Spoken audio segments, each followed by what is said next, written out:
हाय beautiful souls, hope आप सब amazing है। आप लोगों की काफ़ी क्वेरीज आई हैं, एक एक करके सभी को सॉल्व करते हैं। दोस्तों, आपको पता है आपके सपने आपको गाइडेंस देते हैं ट्विन फ्लेम जर्नी में, आपके करियर में, क्योंकि हमारा सबकॉन्शियस माइंड डायरेक्टली हमारे हायर सेल्फ से कनेक्टेड रहता है। कैसे हम वहाँ से गाइडेंस ले सकते हैं, एंजल्स की कैसे मदद ले सकते हैं, और भी बहुत सारी क्वेरीज हैं।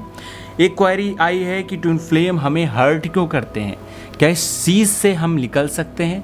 क्या हर ट्विन फ्लेम आपको हर्ट करता है? जितने भी लोगों के ट्विन फ्लेम्स हैं, क्या सभी केसेस में ऐसा होता है? दोस्त, मैं बात करूंगा अगर आप इस केस में फंसे हुए हैं, आपको कहीं ना कहीं इमोशनल अप डाउन, रिलेशनशिप में अप डाउन आ रहा है, तो हमें क्या करना चाहिए।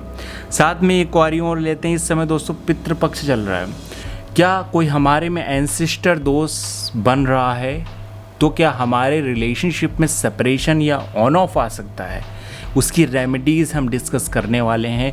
हॉरोस्कोप के रिगार्डिंग कैसा रहेगा आपका पूरा ये एनर्जी बैलेंस कैसे करते हैं। चलिए आज की वीडियो को शुरू करते हैं। तो अगर आप इस चैनल पर नए हैं, पहली बार आए, तो चैनल को सब्सक्राइब, बेल आइकन क्लिक कर लीजिए।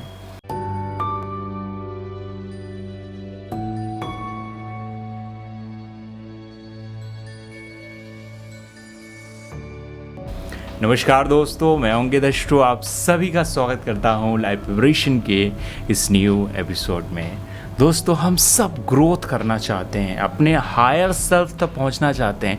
ट्विन फ्लेम हमारे इसमें हमेशा ही मदद करते हैं, क्योंकि ये जर्नी हमें कंपैटिबल करती है, हमारे अंदर लव की वैल्यू क्रिएट करती है, अनकंडीशनल लव क्रिएट करती है। अगर हम अपने ट्विन फ्लेम से कभी नहीं मिले हैं, तो नॉर्मली आप अगर सोलमेट से भी मिल जाएंगे, वो भी आपको ट्विन फ्लेम ही नज़र आएंगे। क्योंकि काफ़ी बार मैं एनालिसिस करता हूँ तो लोग कहते हैं मुझे सर ट्विन फ्लेम मेरा मिल गया, लेकिन बहुत बार हमारी किसी पर्सन से अगर सिंपली एनर्जी मैच हो भी रही है, तो हमारी कंपैटिबिलिटी उससे बहुत बेहतर बनती है। उस पर्सन को ऐसा नहीं कि हर बार एक वर्ल्ड से ही डिफाइन करना है जिसे हम ट्विन फ्लेम कहते हैं। अगर आपकी किसी से कंपैटिबिलिटी अच्छी बन रही, डेट इज़ गुड, आप आगे मूव ऑन कर सकते हैं, इस रिलेशनशिप में ग्रोथ कर सकते हैं। लेकिन कई बार हमको अपनी लाइफ में ट्विन फ्लेम मिलते हैं रियली, बट वो हमें मिरर करते हैं। आप माने ना माने, हमारे अंदर की कमियों को जब तक वो निकाल ना लेंगे, तब तक वो मानने वाले नहीं हो, तब तक वो हमें हर्ट करते रहेंगे।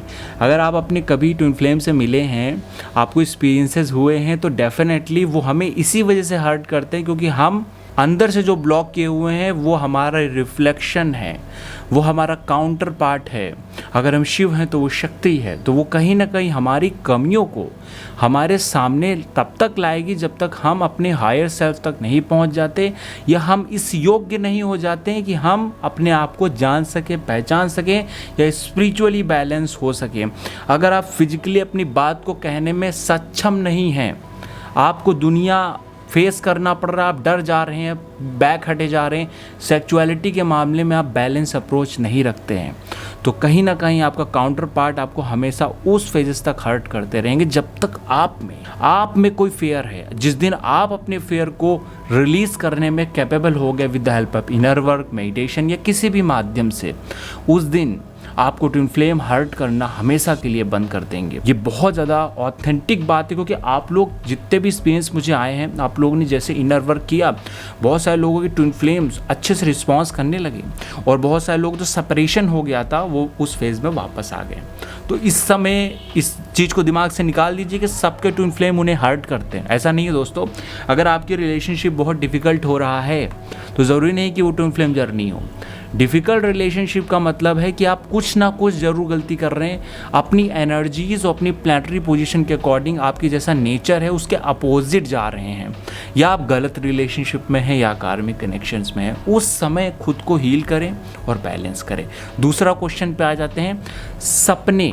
उसके बाद में एंसेस्टर्स पे बात करूँगा। इस समय पक्ष भी चल रहा है, पितृपक्ष चल रहा है, और इस समय कुछ रेमेडीज़ आप कर सकते हैं। दोस्तों, अगर हम देखते हैं अपने सपनों को, तो सपने हमेशा हमारे सबकॉन्शियस माइंड को रिफ्लेक्ट करते हैं।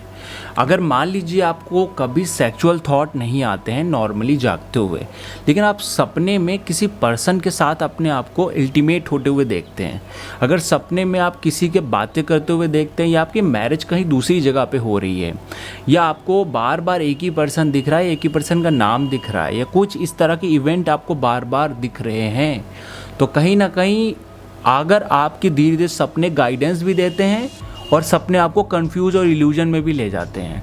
अगर बैलेंस है, आप राइट डायरेक्शन में जा रहे हैं, तो हमको सपने गाइडेंस के फॉर्म में आगे ले जाएंगे, क्योंकि हमारे जो एंसेस्टर्स होते हैं, जैसे इस समय चल भी रहा है वही पच, ये हमारे एस्पिरिट गाइड होते हैं, एंजल्स होते हैं, वो हमको सपने के माध्यम से गाइडेंस देते हैं। जिसके लाइफ में कोई नहीं होता है ना कहीं वो अपने इनर सेल्फ से गाइडेंस पाता ही पाता है, उसका हायर सेल्फ उसे गाइड करता है।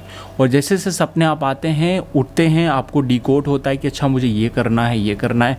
इवन कई बार मुझे भी, आप लोग जो मैं मेडिटेशंस कराता हूँ, मुझे पता चलता है कि अच्छा आप लोग इस तरह के मेडिटेशंस की ज़रूरत है, कि मुझे गाइडेंस आता है। अगर आप भी थोड़ा अवेयर होंगे तो आपको भी इंट्यूशंस आने लगेगा। ये बहुत बड़ी चीज़ नहीं है, किसी को भी इंट्यूशन आ सकता है। जैसे जैसे अपने सोल लेवल पे आप अवेयर होने लगेंगे, अपने हायर सेल्फ पे पहुंचने लगेंगे, कोई भी पर्सन उस इंट्यूशन को अचीव कर सकता है। इसी वजह से बैलेंस इस्टेब्लिश होता है और आपके लाइफ में जो भी सपने आपको गाइड कर रहे हैं, और अपने सबकॉन्शियस माइंड को और ड्रीम्स को कभी भी इग्नोर ना करें, उसके अकॉर्डिंग चलें। लेकिन ऐसा नहीं कि सिर्फ सपनों के अकॉर्डिंग चल रहे हैं, वहाँ लॉजिक्स एकदम काम नहीं कर रहे हैं। आपको कहीं ना कहीं साक्षी चाहिए और बैलेंस चाहिए। जितना आप लॉजिक्स का इस्तेमाल करें, उतना इन सपनों को भी डिकोड करके समझें कि ये सपने हमें क्या बताना चाहते हैं, आखिर हमारी एनर्जीज़ क्या हैं। अगर आपको कोई नंबर दिख रहे हैं, सपने में कोई आपको गाइडेंस मिल रहा है, तो उस गाइडेंस को सही रूप से समझे, अच्छे मेंटर और गाइडेंस ले कि हाँ ये सपनों का रियल मतलब क्या है।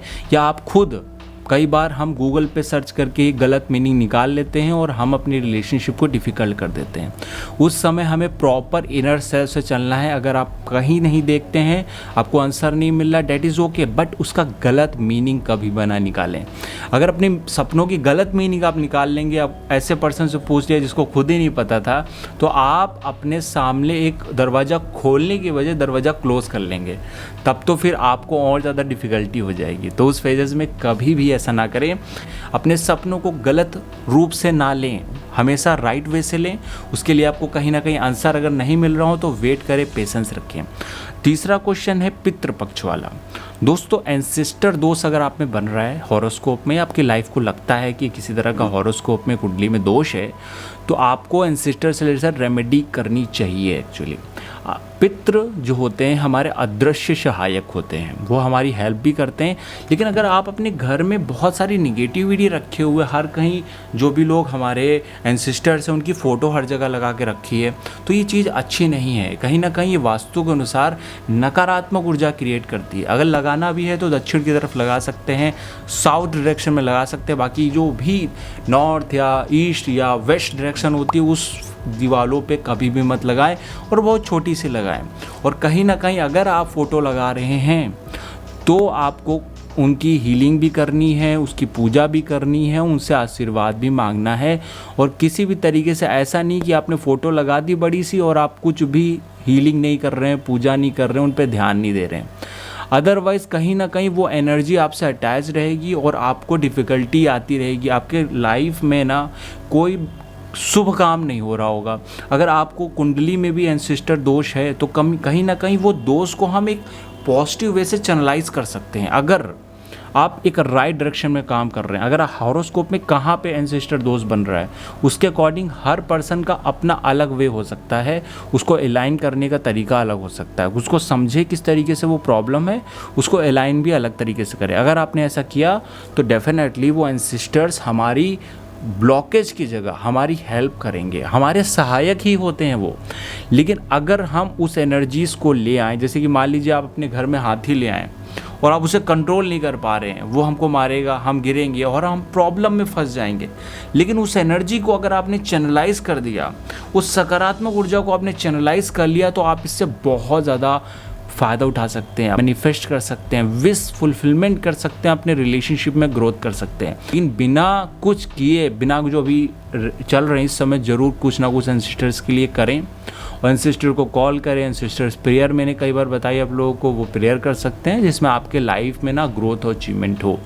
अगर आप वो प्रेयर जानना चाहते हैं, वो चीज़ें जानना चाहते हैं जो मैं फ्री ऑफ कॉस्ट टेलीग्राम पे कराता हूँ मेडिटेशंस को, आप नीचे टेलीग्राम का लिंक ज्वाइन कर सकते हैं, वहाँ आके मेडिटेशन भी कर सकते हैं। काफ़ी सारे वीडियोस और मेडिटेशन अवेलेबल है, आप ट्राई कर सकते हैं।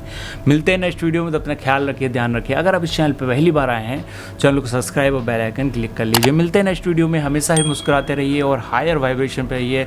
तब तक के लिए दोस्तों नमस्कार, और हमेशा लाइफ वाइब्रेशन देखते रहिए।